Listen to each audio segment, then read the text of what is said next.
The content presented in this video is for educational and informational purposes only. While we strive to provide accurate historical insights, viewers are encouraged to conduct further research for a comprehensive understanding of the topics discussed.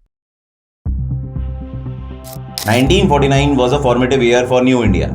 Constitution was being framed and various questions were on the plate. How India will operate after the Constitution comes into existence? What would be India's new foreign relations? How the banking and monetary system of India, which was fragmented till then, could be brought together and used to develop the infrastructure of a new nation which was largely impoverished then.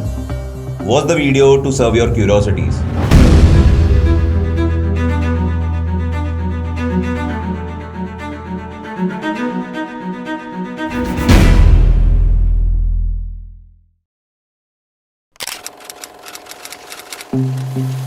So 1949 begins with the nationalization of Reserve Bank of India. Reserve Bank of India was a privately held bank called Central Bank of India, formed in 1934 under British Raj. The banking and the monetary system of India was fragmented up till then because, as we all know, British India was not a singular entity. It was a mix of both provincial states as well as princely states, and each of them having their own different banking systems. But now when we are an independent one country, the banking system also needed to be integrated.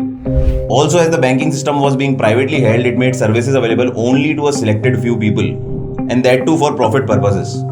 But to carry out the welfare activities, for extending socio-economic benefits to the remotest part of the country, for offering assistance to the agricultural sector because we were an agricultural economy, the banking and monetary system needed to be integrated and centralized, and the government to have larger control and powers to play with. This need led to the nationalization of Reserve Bank of India in 1949. And this move played out to be an important part of a broader strategy, the seeds of which led to digital banking in our hands as fruits. Although some fruits are rotten, but that is life. Moving ahead to the foreign relations. Commonwealth until then was a federation of the British and its ex-colonies and dominions who had accepted British crown as their head. But after the effects of mass destruction of World War and independence struggle, British were weak on their knees. And here where India cashes on the opportunity and becomes the first republic member of Commonwealth without accepting British crown as their head. अब कुछ लोग इसमें pride feel करेंगे, कुछ लोग बोलेंगे continuity of colonization. Both of them are wrong.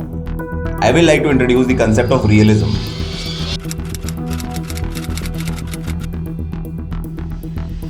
And the truth of the time that most of the world trade happened with the British and allies. So India just couldn't stay aloof. And also British just couldn't end ties with India because India was both a supplier of raw material as well as the buyer of the finished industrial goods. This was just the reality of the day. And this concept will help you understand that many a times government take decisions on the basis of realism and not idealism, as generally are on the opposite sides. As we just learned that most of the trade happened with the British and the allies, to avoid fluctuations and for ease of trade, the Indian currency was pegged with the British currency.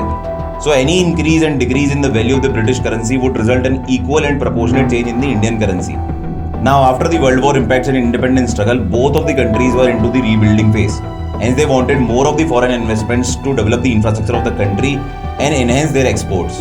This need led British to devalue its currency, and hence as a result Indian currency was also devalued to the extent of 18%. After 2 years, 11 months and 18 days of rigorous drafting of the constitution was finally ready and accepted on 26 November 1949.